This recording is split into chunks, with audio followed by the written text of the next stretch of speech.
ഞാൻ ഈ വീഡിയോ പൂർണ്ണമാവുന്നതിലൂടെ എനിക്ക് കുറെ എനിക്ക് കുറെ ടൈറ്റിൽ കിട്ടാൻ സാധ്യതയുണ്ട്. ഞാൻ സംഘിയാണ്, പിന്നെ തീവ്ര ഹിന്ദു ആണെന്നൊക്കെ പറഞ്ഞിട്ട് കുറെ പേര് വരുമായിരിക്കും. ശ്രീകൃഷ്ണന്റെ ചിത്രത്തിന് മുന്നിൽ പിന്നെ ഒരു മന്തി, ചിക്കൻ മന്തി അല്ലെ ബീഫ് മന്തിയൊക്കെ വെച്ചിട്ടുള്ള ഒരു അഡ്വർടൈസ്മെന്റ് കാണും. അറസ്റ്റിലാവും, ഉടനെ തന്നെ ജാമ്യം ലഭിക്കും. അപ്പോൾ ഇതിന് വലിയൊരു പ്രാധാന്യം ഉണ്ടെന്ന് എനിക്ക് തോന്നുന്നില്ല. ഹൈന്ദവാചാരങ്ങളെയോ വ്രണപ്പെടുന്ന രീതിയിൽ ഇങ്ങനൊരു ചിത്രം പങ്കുവച്ച വ്യക്തി ഒരു മുസ്ലിമാണ്. അദ്ദേഹം ലീഗ് നേതാവോ അങ്ങനെ എന്തോ ആണ്. അദ്ദേഹത്തിന് ഈ പറഞ്ഞ ന്യൂനപക്ഷക്കാരുടെ സപ്പോർട്ട് തീർച്ചയായിട്ടും ഉണ്ടാവും. എന്താ ബീഫ് എടുക്കുന്നില്ലേ, ബീഫ് കഴിക്കില്ലേ, ബീഫ് കഴിക്കാത്ത എന്താ BJP ആണോ എന്നൊക്കെ ചോദിച്ചിട്ടുള്ള ഒരു പരാമർശം. ഈ ബീഫ് കഴിക്കാത്തവരെ BJP അല്ലെങ്കിൽ RSSകാരാണ് അല്ലെങ്കിൽ സംഖ്യയാണെന്നും പറഞ്ഞിട്ടൊരു മുദ്ര കുത്തുക. അതിന്റെ ഒരു ലോജിക്ക് എനിക്ക് മനസ്സിലായില്ല. ടാറ്റ കൺസൾട്ടൻസി സർവീസിൽ പൂനെ നാഷിക്കിൽ നടന്നൊരു സംഭവം ഉണ്ടായിരുന്നു. 7ഓളം പേര് വരുന്ന ഒരു 12 പേര് അടങ്ങുന്ന സംഘം കോതമംഗലത്ത് ഒരു പെൺകുട്ടി സൂയിസൈഡ് ചെയ്യുകയും ആ ആത്മഹത്യാ കുറിപ്പിൽ വളരെ വ്യക്തമായിട്ട് എല്ലാ കാര്യങ്ങളും ആ കുട്ടി എഴുതി വെച്ചിട്ടുണ്ട്. മാത്രമല്ല സഹപാഠികളുടെ അതേപോലെ വീട്ടുകാരുടെ എല്ലാം ഒപ്പീനിയൻ അല്ലെങ്കിൽ മൊഴി അനുസരിച്ചിട്ട് അതിന്റെ ഉത്തരവാദി അല്ലെങ്കിൽ ആ പറഞ്ഞ ആത്മഹത്യക്ക് പ്രേരിപ്പിച്ച ഒരു വ്യക്തി എന്നുള്ളത് ഈ പെൺകുട്ടിയുടെ കാമുകനാണ്. അദ്ദേഹം ഒരു മുസ്ലിം നാമധാരിയാണ്. Completely anti BJP. As I said, I was completely an anti BJP person before. നട് റോട്ടിൽ വെച്ചിട്ട് 2 പേര് സഹോദരങ്ങൾ ചേർന്ന് പിന്നെ ഇടിച്ച് കൊലപ്പെടുത്തിയിട്ടുണ്ടായിരുന്നു. ഒരു പീഡന കേസ്, ഒരു പോക്സോ കേസ് തന്നെ ഈ അടുത്ത് കഴിഞ്ഞ 2-3 ദിവസങ്ങളിലായിട്ട് ഒരു 5-6 പോക്സോ കേസ് എന്റെ ശ്രദ്ധയിൽപ്പെട്ടിട്ടുണ്ട്. ഈ അന്യമതസ്ഥന്റെ കൂടെ ഒളിച്ചോടി പോയി കഴിഞ്ഞാൽ, അല്ലെങ്കിൽ വിവാഹം കഴിക്കാൻ താല്പര്യപ്പെട്ട് കഴിഞ്ഞാൽ അത് വലിയ ഹറാമാണെന്നും തിരിച്ചൊരു പെൺകുട്ടി ഒരു പെൺകുട്ടി തന്റെ ഈ പറഞ്ഞ സമുദായത്തിലോട്ട് വരുന്ന സമയത്ത് അത് ഓക്കെ, അത് ഹലാലാണ്. അങ്ങനൊരു സങ്കല്പം മതപരമായിട്ടുള്ള കാര്യങ്ങൾ കൊണ്ട് മാത്രമാണ് ഇറാനെ സപ്പോർട്ട് ചെയ്യുന്നതും അല്ലെങ്കിൽ പലസ്തീനെ സപ്പോർട്ട് ചെയ്യുന്നതും. ഈ ഇന്ത്യ ഒരു മുസ്ലിം രാജ്യമാക്കണം, ഇസ്ലാമിക രാജ്യമാക്കണം, അത് മാത്രമല്ല ഇന്ത്യയിലുള്ള എല്ലാ ഹിന്ദുക്കളെയും പിന്നെ വംശഹത്യ നടത്തും എന്നൊക്കെ ഇസ്രായേലും പലസ്തീൻ അല്ലെ ഇസ്രായേലും പിന്നെ ഇറാനും തമ്മിലുള്ള യുദ്ധത്തിൽ ഇവിടെ ആൾക്കാരെ മുറവിളി കൂട്ടുന്നതിനാ. ഈ ബംഗ്ലാദേശിൽ ഹിന്ദു വംശഹത്യ അതിനെപ്പറ്റിയൊന്നും ഒരാളും അല്ലെ ഇവിടുത്തെ ഒരു മതവിഭാഗക്കാരും അല്ലെ ഒരു രാഷ്ട്രീയ സംഘടനകളും ആരും തന്നെ ഒരക്ഷരം കമാന്ന് മിണ്ടുന്നില്ല. മുഹമ്മദ് അയാൻ എന്ന് പറഞ്ഞ അയാനും അവന്റെ കൂട്ടാളിയും ചേർന്ന് 180-ലധികം പെൺകുട്ടികളെ, അന്യമതസ്ഥരായിട്ടുള്ള പെൺകുട്ടികളുടെ, ഈ മൈനർ ആയിട്ടുള്ള പെൺകുട്ടികളുടെ കൂടെ പിന്നെ ലൈംഗിക ബന്ധത്തിൽ ഏർപ്പെട്ടുകൊണ്ട് അല്ല അവരുടെ നഗ്ന ദൃശ്യങ്ങൾ പിന്നെ കൈക്കലാക്കി അത് ഷെയർ ചെയ്യുകയും അത് വെച്ച് ഭീഷണിപ്പെടുകയും fuck you Germany, fuck you Germany, fuck you England, fuck you Canada എന്നൊക്കെ പറഞ്ഞുകൊണ്ട് അവിടെ പ്രൊട്ടസ്റ്റ് ചെയ്യാണ്. ആരാണ് നടത്തുന്നതെന്ന് പറയേണ്ട ആവശ്യമില്ലല്ലോ. എനിക്ക് ഭാവിയിൽ നല്ല നേതാക്കന്മാരുടെ കഴിവ് കൊണ്ട് ജനാധിപത്യ രാജ്യം, നല്ലൊരു മികച്ച ജനാധിപത്യ രാജ്യമായേക്കാം, കഴിഞ്ഞേക്കാം. ബട്ട് ഒരിക്കലും ഒരു മതേതര രാജ്യമായിട്ട് ഇന്ത്യക്ക് മാറാൻ കഴിയില്ല. അത് ഞാൻ ബീഫ് കഴിക്കുന്ന ഒരാളല്ല, ഞാൻ സംഖ്യയുമല്ല. ഇനി സംഖ്യയാണെന്നുണ്ടെങ്കിൽ തന്നെ അവിടെ പരിഹസിക്കാൻ മാത്രമൊന്നുമില്ല. മറ്റൊരു അധ്യായത്തിലേക്ക് എല്ലാവർക്കും സ്വാഗതം. ഇന്ന് നമ്മൾ ഈ പൂജക്കൊക്കെ ഇരുന്നത് പോലെ പിന്നെ എൻ്റെ മുമ്പിൽ ദൈവങ്ങളുടെ ചിത്രവും അതേപോലെ മൈക്ക്, ലൈറ്റ്, പേന, പുസ്തകം, പേപ്പർ ഇതൊക്കെ ഉണ്ട്. അപ്പോൾ ഇന്നൊരു വെറൈറ്റി കണ്ടന്റ് ആയിക്കോട്ട് വിളിച്ചു. ഞാനൊരു ഹിന്ദു മതവിശ്വാസിയാണ്. ദാറ്റ് ഡസൻറ്റ് മീൻ ഞാൻ ഈ പറഞ്ഞ ഹിന്ദു മതത്തിലെ എല്ലാ കാര്യങ്ങളും അംഗീകരിക്കുന്നു അല്ലെങ്കിൽ നിലവിൽ നമ്മളെ സമൂഹത്തിൽ നടക്കുന്ന ഈ അനാചാരങ്ങളെയും ഒക്കെ ഞാൻ സപ്പോർട്ട് ചെയ്യുന്നുണ്ടോ എന്നല്ല അർത്ഥം. അതിനർത്ഥം ഹിന്ദു മതം എന്നുള്ളതിനുപരി എന്താണ് Hinduism, the way of living in A, അതാണ് ഞാൻ ഉദ്ദേശിക്കുന്നത്. ഓക്കെ. പിന്നെ ഇതിൽ നമ്മളെ ശ്രീരാമൻ, സീത, പിന്നെ ബ്രഹ്മർഷി, അതേപോലെ ബ്രഹ്മാവ്, പിന്നെ ഗണപതി, അതേപോലെ ശിവൻ എന്ന് വേണ്ട പല ആൾക്കാരും ഇതിനകത്തുണ്ട്. പൊതുവെ ഈ നോർത്ത് ഇന്ത്യൻ പിന്നെ ലോബിയെ മൊത്തം അടച്ചാക്ഷേപിക്കുന്ന ഒരു രീതിയാണ് അന്ധഭക്ത് എന്നുള്ളൊരു ക്ലീഷേ ഡയലോഗ്. അപ്പം ഞാനിപ്പോൾ ഒരു ഹിന്ദു മതവിശ്വാസിയാണെന്ന് പറഞ്ഞിട്ട് ഇതിനകത്ത് നിൽക്കുന്ന പല അനാചാരങ്ങളും അതേപോലെ കൊനിഷ്ഠ മറ്റ് പ്രവൃത്തികളൊക്കെ എല്ലാം ഞാൻ അംഗീകരിക്കുന്നു എന്നല്ല അതിനർത്ഥം. മതം ബന്ധപ്പെടുത്തിക്കൊണ്ട് ചില കാര്യങ്ങൾ സംസാരിക്കാനാണ് ഞാൻ താല്പര്യപ്പെടുന്നത്. അപ്പോൾ ഇന്ന് റെക്കോർഡ് ചെയ്യുന്നത് ഏപ്രിൽ 17-ാം തീയതിയാണ്. അപ്പോൾ വിഷു കഴിഞ്ഞ ദിവസം 14-15 വിഷു ആയിരുന്നു. അത് കഴിഞ്ഞ് ഇന്ന് 17-ാം തീയതിയാണ് ഞാൻ ഈ വീഡിയോ ചിത്രീകരിക്കുന്നത്. അപ്പോൾ ചില കാര്യങ്ങൾ എനിക്ക് നിങ്ങളോട് സംസാരിക്കാനുണ്ട്.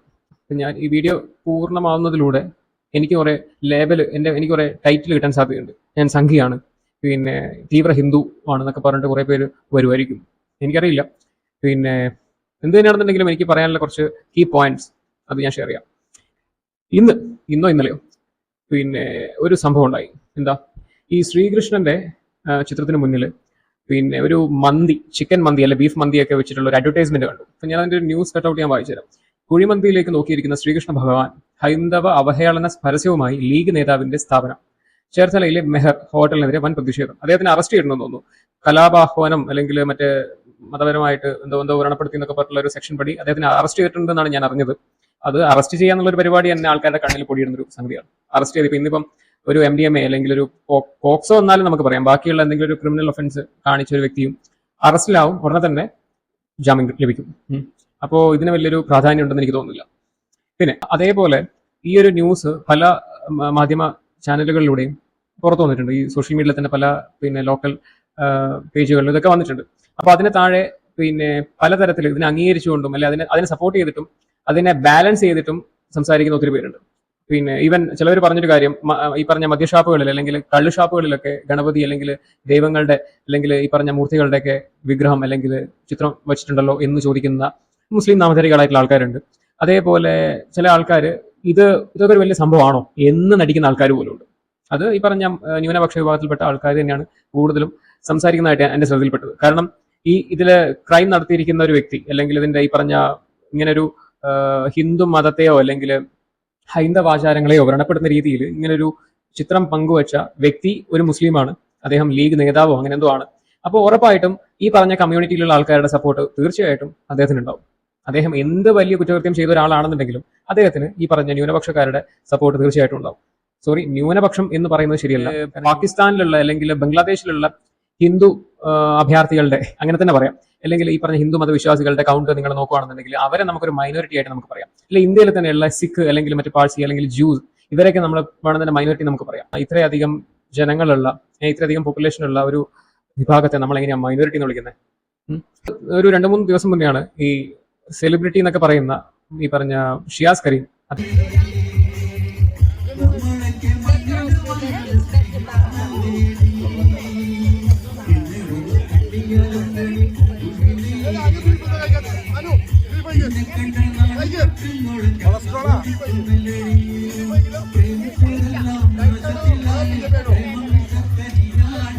കഴിഞ്ഞ ദിവസം നടന്നൊരു ഇവന്റില് ബിഗ് ബോസ് വിജയായിട്ടുള്ള അനുമോൾ എന്നല്ലേ പേര്, അവരോട് വളരെ അവരെ സുഹൃത്തുക്കളായിരിക്കാം.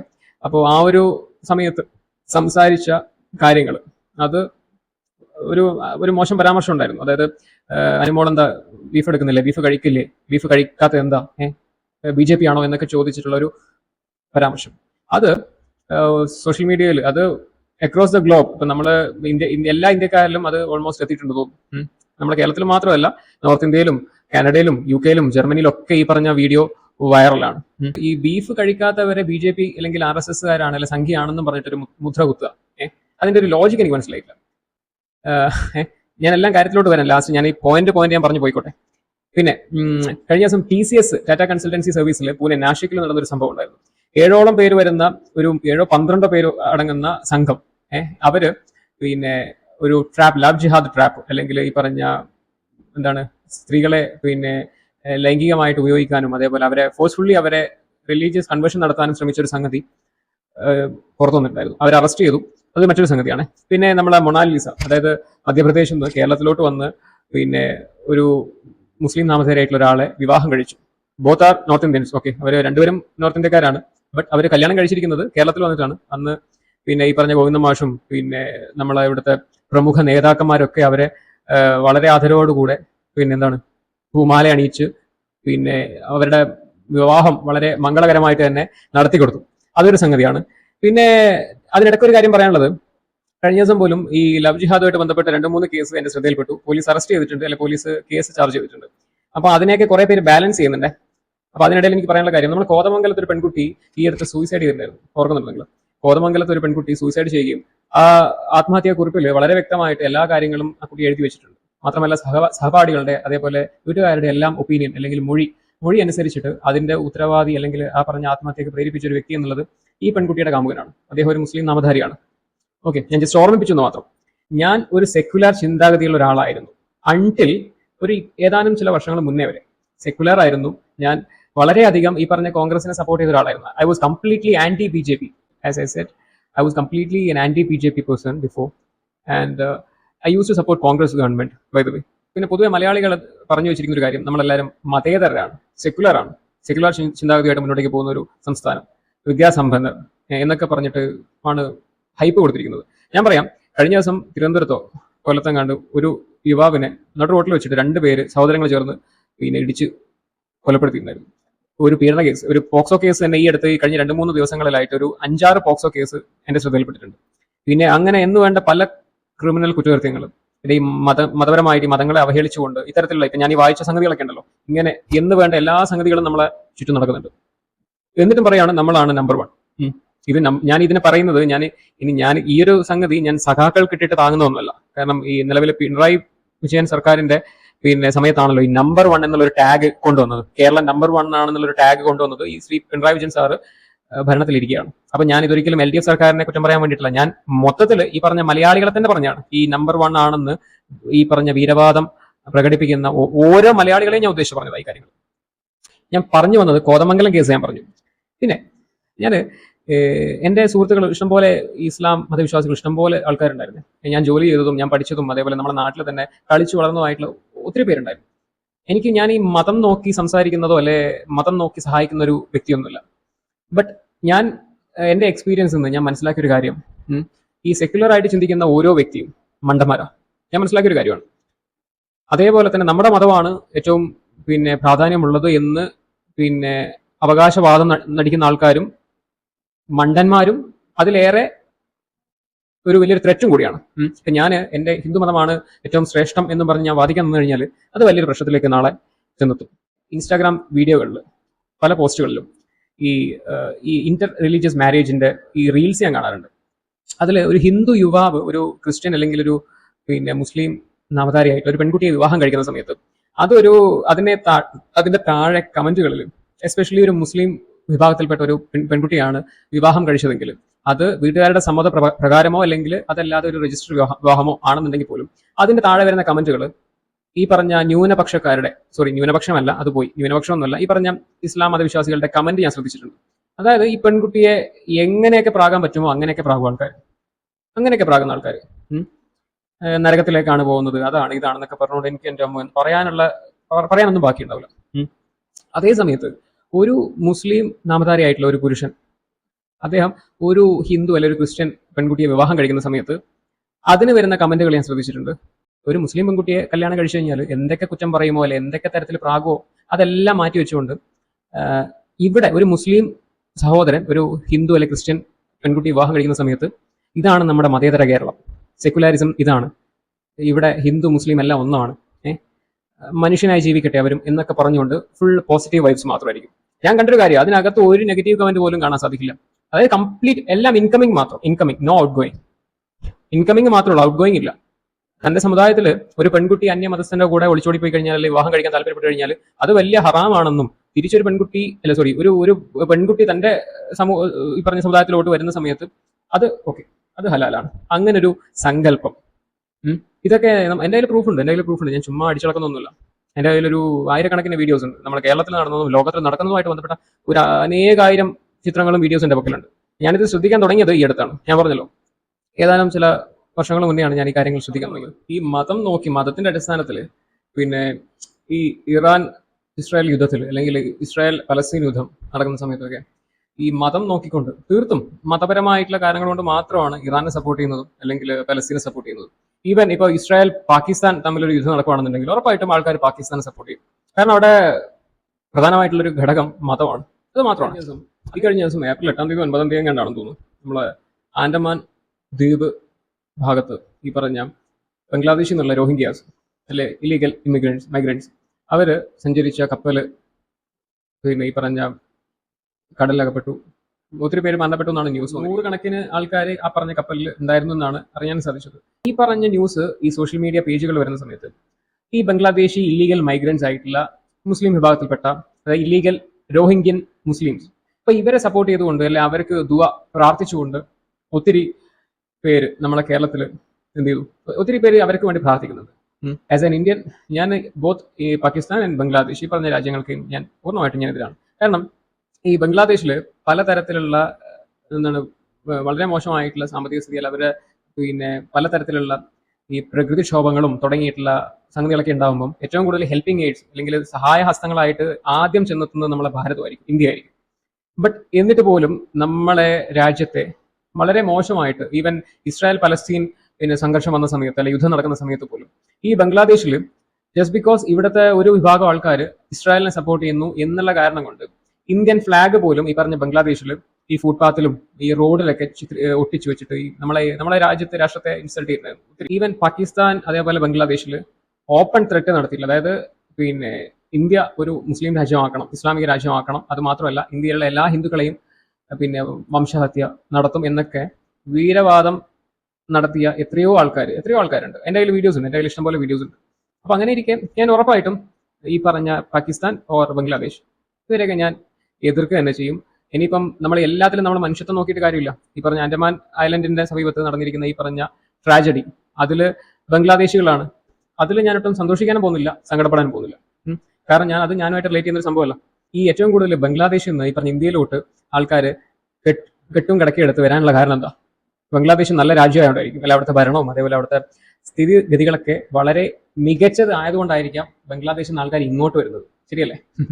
പിന്നെ മറ്റൊരു കാര്യം, ഈ ഇസ്രായേൽ പലസ്തീൻ യുദ്ധം നടക്കുന്ന സമയത്ത്, അതേപോലെ ഇറാൻ ഇസ്രായേൽ യുദ്ധം നടക്കുന്ന സമയത്ത് അവരുടെ ഈ പറഞ്ഞ പ്രമുഖ പിന്നെ തീവ്രവാദ സംഘടനകളുടെയും അല്ല അവരുടെ നേതാക്കന്മാരുടെയൊക്കെ ചിത്രം ആനപ്പുറത്തും അങ്ങ് ടവറിന്റെ മണ്ടയിലൊക്കെ കയറ്റി വെച്ച് പിന്നെ ഈ ഈവൻ അന്തിമോപചാരങ്ങൾ നടത്താൻ പോലും ഈ എന്താണ് കണ്ടോളൻസ് അറിയിച്ചുകൊണ്ട് ഇവിടുത്തെ ഇന്ത്യയിൽ എത്ര പിന്നെ ഈ പറഞ്ഞ ഇസ്ലാം മതവിശ്വാസികൾ രംഗത്ത് വന്നിട്ടുണ്ട്. നിങ്ങൾ ആലോചിക്കും, ഇസ്രായേലും പലസ്തീൻ അല്ലെ ഇസ്രായേലും പിന്നെ ഇറാനും തമ്മിലുള്ള യുദ്ധത്തിൽ ഇവിടെ ആൾക്കാർ മുറവിളി കൂട്ടുന്നതിനാ.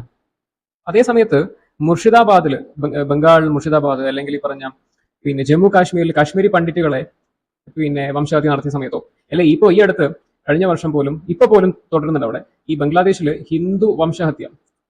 അതിനെപ്പറ്റിയൊന്നും ഒരാളും അല്ലെ ഇവിടുത്തെ ഒരു മതവിഭാഗക്കാരും അല്ലെ ഒരു രാഷ്ട്രീയ സംഘടനകളും ആരും തന്നെ ഒരക്ഷരം കമാന്ന് മിണ്ടുന്നില്ല. അതിന്റെ കാരണം എന്താ? അപ്പൊ ഇതില് ആൾക്കാര് completely into the religion, അവരുടെ മതം അടിസ്ഥാനമാക്കിയാണ് അവർ നല്ലതും ചീത്തയും തീരുമാനിക്കുന്നത്. അല്ല ഒരു വ്യക്തിയോ അല്ലെങ്കിൽ ഒരു കാര്യത്തെയോ സപ്പോർട്ട് ചെയ്യുന്നത് തീർത്തും ഇതിനെ ബേസ് ചെയ്തുകൊണ്ടാണ്. അത് ഞാൻ മനസ്സിലാക്കി. പിന്നെ കഴിഞ്ഞ ദിവസം TCS നാഷിക്കിൽ നടന്ന ഈ TCS കമ്പനിയിൽ നടന്ന ഒരു ഇൻസിഡന്റ്, ഈ ലവ് ജിഹാദ് പോലത്തെ ഒരു പരിപാടി. ഈ ലവ് ജിഹാദ് എന്നുള്ള ടേം ഈ BJP അല്ലെങ്കിൽ RSSകാർ കൊണ്ടുവന്നാണെന്ന് എല്ലാവർക്കും അറിയാം. അവർ ലവ് ജിഹാദ് മാത്രമല്ല, ഈ ക്യാമ്പസ് ജിഹാദ്, പിന്നെ വൈറ്റ് കോളർ ജിഹാദ് എന്നൊക്കെ പറഞ്ഞിട്ട് കുറെ ജിഹാദ് ഉണ്ട്. അപ്പോൾ ഈ ലവ് ജിഹാദ് പരിപാടി പിന്നെ നടന്നതുപോലെ മുഹമ്മദ് അയാൻ എന്ന് പറഞ്ഞ അയാനും അവന്റെ കൂട്ടാളിയും ചേർന്ന് 180-ലധികം പെൺകുട്ടികളെ, അന്യമതസ്ഥരായിട്ടുള്ള പെൺകുട്ടികളുടെ, ഈ മൈനർ ആയിട്ടുള്ള പെൺകുട്ടികളുടെ കൂടെ പിന്നെ ലൈംഗിക ബന്ധത്തിൽ ഏർപ്പെട്ടുകൊണ്ട് അല്ല അവരുടെ നഗ്ന ദൃശ്യങ്ങൾ പിന്നെ കൈക്കലാക്കി അത് ഷെയർ ചെയ്യുകയും അത് വെച്ച് ഭീഷണിപ്പെടുത്തുകയൊക്കെ ചെയ്ത സംഗതി കഴിഞ്ഞ ദിവസം ന്യൂസിൽ വന്നിട്ടുണ്ടായിരുന്നു. ബട്ട് ഇതൊന്നും കേരളത്തിൽ ഈ പറഞ്ഞ മാധ്യമ പ്രവർത്തകർ ഇതൊന്നും റിപ്പോർട്ട് ചെയ്യുന്നില്ല. നമ്മുടെ ഈ ലോകരാഷ്ട്രങ്ങളിൽ നടക്കുന്ന പല സംഗതികൾ, അതായത് ഇപ്പം UK, കാനഡ, പിന്നെ ജർമ്മനി, ഓസ്ട്രേലിയ, ന്യൂസിലൻഡ്, സ്വീഡൻ, പിന്നെ പോളണ്ട് എന്നൊക്കെ പറഞ്ഞ ഈ രാഷ്ട്രങ്ങളിലൊക്കെ നടക്കുന്ന കാര്യങ്ങൾ നിങ്ങൾ അറിയുന്നുണ്ടോ എന്ന് എനിക്കറിയില്ല. ഞാൻ അറിയുന്നുണ്ട്. ഞാൻ എപ്പോഴും അതിനെപ്പറ്റി ന്യൂസ് അല്ലെങ്കിൽ ഫാക്ട് ചെക്ക് ചെയ്യുന്ന ഒരാളാണ്. പുറം രാജ്യങ്ങളിലൊക്കെ നടക്കുന്ന ഇത്തരത്തിലുള്ള അട്രോസിറ്റീസ് അല്ലെങ്കിൽ ഇത്തരത്തിലുള്ള പ്രൊട്ടസ്റ്റ് മാർച്ച് ഇങ്ങനെയുള്ളതിൻ്റെയൊക്കെ ഒരു ആയിരക്കണക്കിന് വീഡിയോ ഉണ്ടാക്കലുണ്ട്. Fuck you Germany, fuck you Germany, fuck you England, fuck you Canada എന്നൊക്കെ പറഞ്ഞുകൊണ്ട് അവിടെ പ്രൊട്ടസ്റ്റ് ചെയ്യാണ്. ആരാണ് നടത്തുന്നതെന്ന് പറയേണ്ട ആവശ്യമില്ലല്ലോ, എനിക്ക് മനസ്സിലായിട്ടുണ്ടോ?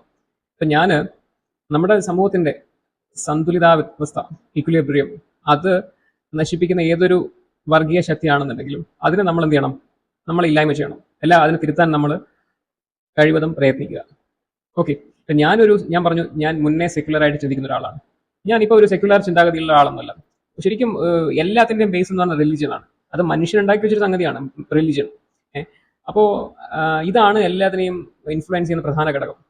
ഞാൻ പറയാം, ഇന്ത്യ ഒരു വലിയൊരു ജനാധിപത്യ മതേതര രാജ്യമാണ്. ഒരിക്കലും ഇന്ത്യക്ക് ഒരു ജനാധിപത്യമാകാൻ കഴിയില്ല. ജനാധിപത്യമായേക്കാം ഭാവിയിൽ നല്ല നേതാക്കന്മാരുടെ കഴിവ് കൊണ്ട് ജനാധിപത്യ രാജ്യം, നല്ലൊരു മികച്ച ജനാധിപത്യ രാജ്യമായേക്കാം, കഴിഞ്ഞേക്കാം. ബട്ട് ഒരിക്കലും ഒരു മതേതര രാജ്യമായിട്ട് ഇന്ത്യക്ക് മാറാൻ കഴിയില്ല. അതൊരു സമയം കഴിയുമ്പം, നിങ്ങൾ നോക്കി, ഒരു 10, 20, 30 കൊല്ലം കൂടെ കഴിയുമ്പം എല്ലാം താറുമാറാവും. നോക്കാം, ഉറപ്പായിട്ടും. കാരണം ഈ പോപ്പുലേഷൻ എന്നുള്ള സംഗതിയില്ലേ, ഒന്നാമത് ഇന്ത്യ ഇപ്പോൾ 2ാം സ്ഥാനത്താണ്. അത്രയാണ്, 150 കോടിയോ 150 കോടി എങ്ങാണ്ട് കഴിഞ്ഞു പോപ്പുലേഷനിൽ. മുന്നേ ഒരു 2000-ലുള്ളതും 2026-ലതും നിങ്ങൾ ആ ഒരു പിന്നെ റിലീജിയസ് ചാർട്ട് നിങ്ങൾ നോക്കിക്കഴിഞ്ഞാൽ, റിലീജിയസ് ബേസിസിന്റെ മുകളിലുള്ള ഈ പറഞ്ഞ പോപ്പുലേഷൻ ഗ്രോത്ത് നിങ്ങൾ നോക്കിക്കഴിഞ്ഞാൽ നിങ്ങൾക്ക് മനസ്സിലാവും. പിണറായി വിജയൻ പറഞ്ഞ പോലെ എന്തൊരു മാറ്റമാണ് മാറിയിട്ടുള്ളത് എന്ന് ചോദിക്കേണ്ടി വരും നിങ്ങൾ. ഞാൻ മനസ്സിലാക്കിയൊരു കാര്യം, ഈ കേരളത്തിൽ ഇപ്പോൾ ലവ് ജിഹാദ്, കേരളത്തിൽ മാത്രമല്ല അക്രോസ് ദ കൺട്രി, ഇന്ത്യയിൽ പലയിടങ്ങളിൽ ഈ പറഞ്ഞ ലവ് ജിഹാദ് ആരോപണങ്ങൾ ഉണ്ടാകുന്നുണ്ട്. എനിക്കും ലവ് ജിഹാദ് എന്നുള്ള ഒരു സംഭവത്തെ പറ്റി, എനിക്ക് അതിൻ്റെ ഒരു വിക്ടിമിനെ അല്ലെങ്കിൽ ഈ പറഞ്ഞ സംഗതികളിൽ ഉൾപ്പെട്ടിട്ടുള്ള ആൾക്കാരെ എനിക്ക് നന്നായിട്ട് അറിയാം. എൻ്റെ നാട്ടിൽ തലശ്ശേരി, കണ്ണൂർ ഭാഗത്ത് എനിക്ക് നേരിട്ട് അറിയുന്ന ആൾക്കാരുണ്ട്. ഈ മോദി ഭരണത്തിൽ വന്നതിന് ശേഷമാണ് ഏറ്റവും കൂടുതൽ ഈ ന്യൂനപക്ഷക്കാർ, ഈ മൈനോറിറ്റി വിഭാഗത്തിൽപ്പെട്ട എസ്പെഷ്യലി മുസ്ലിംസ് ഏറ്റവും കൂടുതൽ പ്രൊട്ടസ്റ്റ് ചെയ്യാൻ തുടങ്ങിയത്. പല കാരണങ്ങളുണ്ടും. ഈ ബീഫ് കഴിക്കരുത് എന്നൊക്കെ പറഞ്ഞുകൊണ്ട് പിന്നെ അടിച്ചു കൊന്നു, പിന്നെ തൂക്കിക്കൊന്നു എന്നൊക്കെ കേൾക്കുന്ന വാർത്തകൾ കൂടുതലും ശരിയായിരിക്കാം. അത് ഇപ്പം നിങ്ങൾ നോക്കുകയാണെന്നുണ്ടെങ്കിൽ രാജസ്ഥാനിലെ ഹരിയാന ഭാഗത്തൊക്കെ നിങ്ങൾ പോയിട്ട് അവിടെ നോൺ വെജ് പോലും ആൾക്കാർ അങ്ങനെ കഴിക്കുന്നില്ല. അവിടെ പോയിട്ട് നിങ്ങൾ പിന്നെ ആടിനെ വേണം, പോത്തിനെ വേണം എന്നൊക്കെ പറഞ്ഞു കഴിഞ്ഞാൽ തീർച്ചയായിട്ടും അവർ നിങ്ങളെ വെച്ചേക്കൂല. ഞാൻ പറഞ്ഞു വന്നത് BJP അല്ലെങ്കിൽ RS എന്നുള്ള സംഘടന ഒരു ഭീകരവാദ സംഘടനയാണോ ഞാൻ ചോദിക്കുന്നത്. ലോകത്ത് മൊത്തം ഈ പറഞ്ഞ Pakistan, Bangladesh, UK, Canada, America, Germany എന്നൊക്കെ പറഞ്ഞുള്ള സകലമാന സ്ഥലങ്ങളിലും ഈ സംഖ്യകളുള്ള ഉള്ളത് കൊണ്ടായിരിക്കും ഈ പറഞ്ഞ യുദ്ധവും ഇതേപോലെ ഈ പറഞ്ഞ ആക്രമണങ്ങളും ഒക്കെ ഉണ്ടാകുന്നത് അല്ലേ? അതായിരിക്കും പാകിസ്ഥാനിലും ബംഗ്ലാദേശിലും പിന്നെ ഇപ്പൊ ഇറാൻ, ഫലസ്തീൻ, ഇസ്രായേലിലൊക്കെ നടക്കുന്ന എല്ലാ സംഗതികളും ഈ സംഖ്യ ഉള്ളതുകൊണ്ടാണ്. അങ്ങനെയാണ്. അങ്ങനെ പറഞ്ഞാലേ ഇവിടുത്തെ കേരളത്തിൽ, മതേതര കേരളത്തിൽ നമുക്ക് ജീവിക്കാൻ പറ്റുള്ളൂ. അത് ഞാൻ മനസ്സിലാക്കി. കാരണം എന്നെ സംബന്ധിച്ചിടത്തോളം ഞാൻ പ്രീതിപ്പെടുത്തി ജീവിക്കുന്ന ഒരാളല്ല. അതായത് നമുക്കിപ്പോൾ എൻ്റെ വീട്ടിൽ അല്ലെങ്കിൽ എൻ്റെ നാട്ടിൽ എനിക്ക് കഴിഞ്ഞു പോകണമെന്നുണ്ടെങ്കിൽ നമ്മൾ ഈ പറഞ്ഞ നാട്ടുകാരെയും പിന്നെ മറ്റ് രാഷ്ട്രീയക്കാരെയും ഒക്കെ നമ്മൾ പിന്നെ എന്താണ് അവരോടൊക്കെ സഹകരിച്ച് പോകണം എന്നുള്ളൊരു മെൻറ്റാലിറ്റി എനിക്ക് ഒട്ടുമില്ല. കാരണം ഞാൻ എൻ്റെ വീട്ടിൽ, എൻ്റെ പ്രോപ്പർട്ടിയിൽ പൂർണ്ണ സ്വാതന്ത്ര്യത്തോടെ ഞാൻ നിൽക്കുന്നു, താമസിക്കുന്നു. അതിൽ ഒരാൾക്കും അതിനെ ഒബ്ജക്റ്റ് ചെയ്യാനൊന്നും പറ്റില്ല. ഇപ്പം ഞാൻ ഈ ഒരു കാര്യം പറയുമ്പോൾ പോലും ഇവിടുത്തെ പല രാഷ്ട്രീയ ഈ പറഞ്ഞ മതസംഘടനകളെല്ലാവരും എന്നെ നോട്ടൗട്ട് വെച്ചിട്ടുണ്ടാവും. അതാണ് ഞാൻ ഈ പറഞ്ഞ ഒരു കാര്യം പറയട്ടെ. ഈ ജോസഫ് മാഷ് കൈ അറ്റുപോയ ജോസഫ് മാഷിന്റെ കഥ ഞാൻ കേട്ടിട്ടുണ്ട്. ഈ ജോസഫ് മാഷ് ആരാണെന്നോ എന്തുകൊണ്ടാണ് അയാളുടെ കൈ മുറിച്ചതെന്നോ എന്നുള്ളതിനെ പറ്റി ഒരു ഐഡിയ എനിക്കില്ല. ഇതൊക്കെ ഞാൻ ഈ അടുത്ത് ഇങ്ങനെ പല സംഗതികൾ ഞാൻ കാണാൻ തുടങ്ങിയതിന് ശേഷം ഞാൻ ഇതിനെപ്പറ്റി അന്വേഷിക്കാൻ പോയി, അല്ലെങ്കിൽ ഇതിനെപ്പറ്റി ഞാൻ കൂടുതലായിട്ട് തിരയാൻ തുടങ്ങി. അപ്പോഴാണ് മനസ്സിലാക്കിയത് ഇതെല്ലാം ഇന്നതുകൊണ്ടാണെന്ന് ഞാൻ പിന്നീട് മനസ്സിലാക്കിയത്. ഇത്തരത്തിലുള്ള പല സംഗതികൾ കാണാൻ തുടങ്ങിയപ്പോഴാണ് കൂടുതൽ ഇതിനെപ്പറ്റി പഠിക്കാൻ തുടങ്ങിയത്. യൂട്യൂബിൽ പൊതുവെ ഈ നെഗറ്റീവ് കമന്റ്സ് അല്ലെങ്കിൽ ഈ പറഞ്ഞ ഇൻഫെക്റ്റഡ് ആയിട്ടുള്ള ആൾക്കാർ, അല്ലെങ്കിൽ ടോക്സിക് ആയിട്ടുള്ള ആൾക്കാരുടെ, അല്ലെങ്കിൽ ഈ ഒബ്സസ്ഡ് ആയിട്ടുള്ള, അല്ലെങ്കിൽ ഇതിലൊക്കെ ഈ ഫ്രസ്ട്രേറ്റഡ് ആയിട്ടുള്ള ആൾക്കാരുടെ കമന്റ് വളരെ കുറവായിരിക്കും യൂട്യൂബിൽ. അതേസമയത്ത് ഇൻസ്റ്റാഗ്രാമിൽ അങ്ങനെയല്ല. ഇൻസ്റ്റാഗ്രാമിൽ ഞാൻ ഈ വീഡിയോ ഒക്കെ ഷെയർ ചെയ്യുകയാണെന്നുണ്ടെങ്കിൽ കുറേ ഫേക്ക് അക്കൗണ്ടുകളിൽ നിന്നും അല്ലെങ്കിൽ ഒറിജിനൽ അക്കൗണ്ടിൽ നിന്നൊക്കെ ID നിന്നൊക്കെ ഇഷ്ടംപോലെ ഈ കമന്റുകൾ വരും. ഈ നെഗറ്റീവ് കമന്റ് അല്ലെങ്കിൽ ത്രെറ്റനിങ് ആയിട്ടുള്ള കമന്റുകൾ വരാനുള്ള സാധ്യതയുണ്ട്. ഈ ഷിയാസ് കരീമിന്റെ വിഷയത്തിൽ നീ ബീഫ് കഴിക്കില്ല, നീ സംഖ്യയാണോ എന്നുള്ളൊരു ചോദ്യം, അത് ഒരു രാഷ്ട്രീയ സംഘടനയെ നിങ്ങൾ ടാർഗറ്റ് ചെയ്ത് വെച്ച് പറഞ്ഞാണോ, അല്ലെങ്കിൽ ഒരു മതവിഭാഗത്തെ നിങ്ങൾ പൂർണ്ണമായിട്ടും മോശമാക്കി കാണിച്ചുകൊണ്ട് പറഞ്ഞാണോ എന്ന് എനിക്കറിയില്ല. എന്ത് തന്നെയാണെന്നുണ്ടെങ്കിലും മിസ്റ്റർ ഷിയാസ് കരീം, ഞാൻ ബീഫ് കഴിക്കുന്ന ഒരാളല്ല, ഞാൻ സംഖ്യയുമല്ല. ഇനി സംഖ്യ ആണെന്നുണ്ടെങ്കിൽ തന്നെ അവിടെ പരിഹസിക്കാൻ മാത്രമൊന്നുമില്ല. ഞാൻ നോൺ വെജ് കഴിക്കുന്നില്ല, അല്ലെങ്കിൽ പറഞ്ഞ ഗോമാംസം കഴിക്കുന്നില്ല എന്ന് പറയുമ്പോൾ അതൊരു ക്വാളിറ്റിയാണ്. കാരണം നമ്മൾ ഈ പറഞ്ഞ മൃഗങ്ങളെ ഒന്നും കൊന്ന് ഭക്ഷിക്കുന്നില്ല എന്ന് പറയുന്നത് ഒരു ക്വാളിറ്റി. അത് നിങ്ങൾ മനസ്സിലാക്കുന്നുണ്ട്. ഈ ഷിയാസ് കരീം ന്യായീകരിച്ചുകൊണ്ട് കുറേ വീഡിയോ ഇറക്കിയിട്ടുണ്ടായിരുന്നു. അതിനെ ഷിയാസ് കരീമിനെ സപ്പോർട്ട് ചെയ്തുകൊണ്ടും കുറേ ഈ പറഞ്ഞ ഇവരുടെ ഈ സമുദായത്തിൽപ്പെട്ട ആൾക്കാർ കുറേ പേര് ബ്ലോഗ് ഈ പറഞ്ഞ വീഡിയോ റീൽസ് ചെയ്തിട്ടുണ്ട്. ഞാൻ ഷിയാസ് കരീമിനോടും ഇവിടുത്തെ എല്ലാ ഇസ്ലാം മതവിശ്വാസികളോടും ഞാൻ ഒരു കാര്യം ചോദിക്കാം. ഈ നിങ്ങളുടെ മുമ്പിൽ ഈ പോർക്ക്, പന്നി മാംസം വിളമ്പിയിട്ട് നിങ്ങളോട് ഞാൻ ചോദിക്കുകയാണ്, നിങ്ങൾ കഴിക്കുക, നീ എന്താ സുഡാപ്പിയാണോ, നീ തീവ്രവാദിയാണോ എന്ന് ചോദിച്ചു കഴിഞ്ഞാൽ എന്താ നിങ്ങൾ തോന്നുക? നിങ്ങളുടെ മുമ്പിൽ ഈ പന്നി മാംസം വിളമ്പിയിട്ട് അത് കഴിക്കാൻ നിർബന്ധിക്കുക, അല്ലെങ്കിൽ അത് കഴിച്ചില്ലെങ്കിൽ നീ സുഡാപ്പിയാണ്, നീ തീവ്രവാദിയാണ് എന്നുള്ളൊരു പരാമർശം നടത്തി കഴിഞ്ഞാൽ നാളെ ഞാൻ ആരായി? ഈ മതേതര കേരളത്തിൽ ഞാൻ ആരായി? ഞാൻ വലിയ ഭീകരവാദിയോ, അല്ലെ ഞാൻ വലിയ തീവ്രവാദിയോ? എന്നെ ഒറ്റപ്പെടുത്തും ആൾക്കാർ. എന്നെ ഇവിടുത്തെ രാഷ്ട്രീയ മത സംഘടനകൾ എല്ലാവരും കൂടെ എന്നെ ഒറ്റപ്പെടുത്തും. കാരണം എന്താ? ഈ പ്രീണനം തന്നെ, ഈ പറഞ്ഞ മൈനോറിറ്റി അപ്പീസ്മെന്റ്, അത് തന്നെയാണ് കാരണം. കാരണം ഇവിടെ ഇപ്പം അനുമോളെ ഈ ഒരു വിഷയത്തിൽ പോലും ഇവിടുത്തെ കോൺഗ്രസോ CPM-കാരോ ഇവരാരും തന്നെ ഈ ഒരു പരാമർശത്തിൽ ഷിയാസ് കരീമിനോട് ഷിയാസ് കരീമിനോട് മാപ്പ് ചോദിക്കാൻ ആരും ആവശ്യപ്പെട്ടിട്ടില്ല. അതേ സമയത്ത് ഇപ്പം ഞാൻ എൻ്റെ ഒരു മുസ്ലിം സുഹൃത്തിനോട് പോയിട്ട് നിനക്ക് എന്താ പന്നി മാംസം കഴിച്ചു കഴിഞ്ഞാൽ എന്നും പറഞ്ഞിട്ട് ഞാൻ ഇത്തരത്തിലൊരു സംസാരം ഉണ്ടായി കഴിഞ്ഞാൽ അത്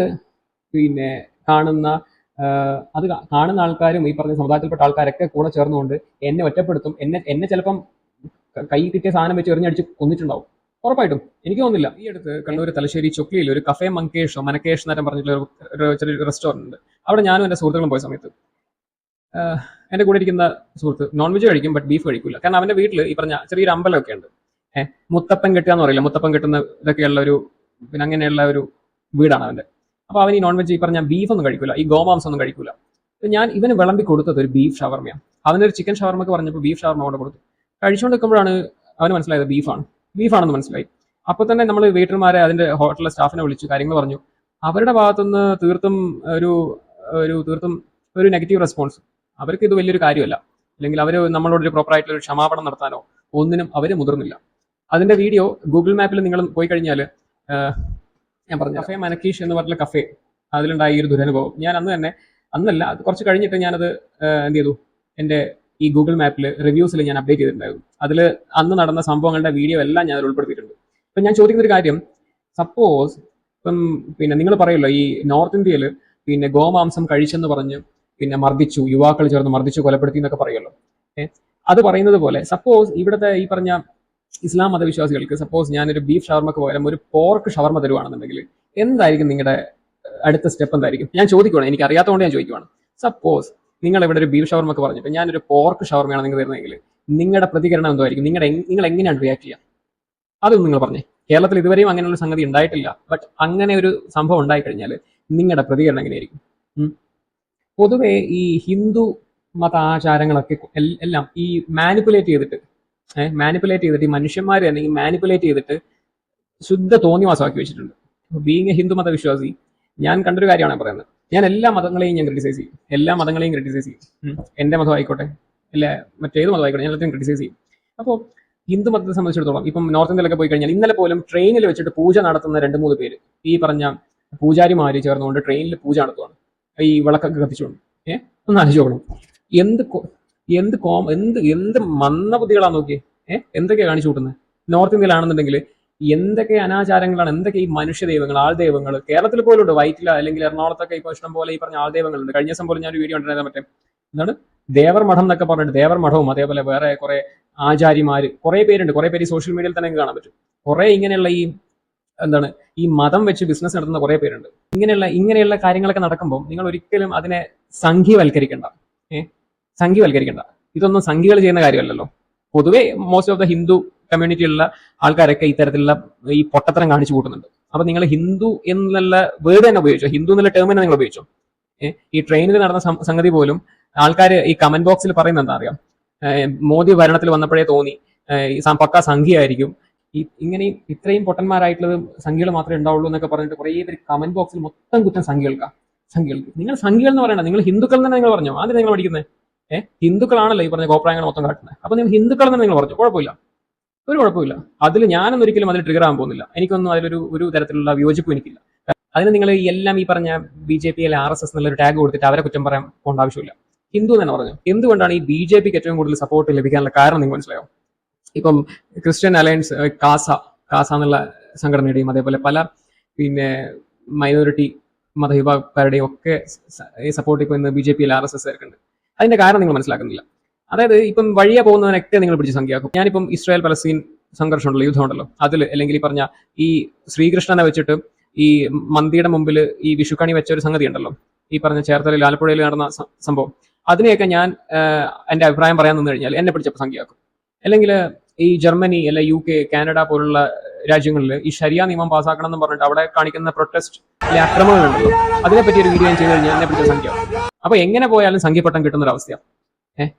അപ്പോൾ അങ്ങനെ അതുകൊണ്ടാണ് അപ്പൊ ആൾക്കാർ ചിന്തിക്കാൻ തുടങ്ങിയതുകൊണ്ടാണ് ഇപ്പം പൊതുവെ ഇപ്പം നോക്കി ഇതുവരെ സീറ്റ് കിട്ടാൻ തൃശ്ശൂരും അതേപോലെ തിരുവനന്തപുരം അടക്കം BJP കൊണ്ടുപോയി. നിങ്ങൾ തന്നെയാണ് ശരിക്കും പറഞ്ഞാൽ BJP അല്ലെങ്കിൽ RSS സംഘടനയ്ക്കൊക്കെ ഈ ഒരു എന്താണ് PR വർക്ക് ചെയ്തുകൊണ്ടിരിക്കുന്നത്. ഈ പ്രൊമോഷണൽ വർക്ക് മൊത്തം നിങ്ങൾ ഏറ്റെടുത്ത് ചെയ്തുകൊണ്ട് ഇപ്പോൾ ചെയ്യുന്നത്. ഈ പ്രൊമോഷണൽ വർക്ക് മൊത്തം നിങ്ങൾ തന്നെ ഏറ്റെടുത്ത് ചെയ്യുന്നുണ്ട്. ഒരു ഇച്ചിരി ലെങ്തി വീഡിയോ ആണെന്ന് എനിക്കറിയാം. ബട്ട് എല്ലാം കൂടെ കൂട്ടിക്കുഴച്ചൊരു പരുവത്തിലാക്കി നിങ്ങളുടെ മുമ്പിൽ അവതരിപ്പിച്ചു. അഭിപ്രായങ്ങൾ നിങ്ങൾക്ക് കമന്റ് ബോക്സിൽ രേഖപ്പെടുത്താം.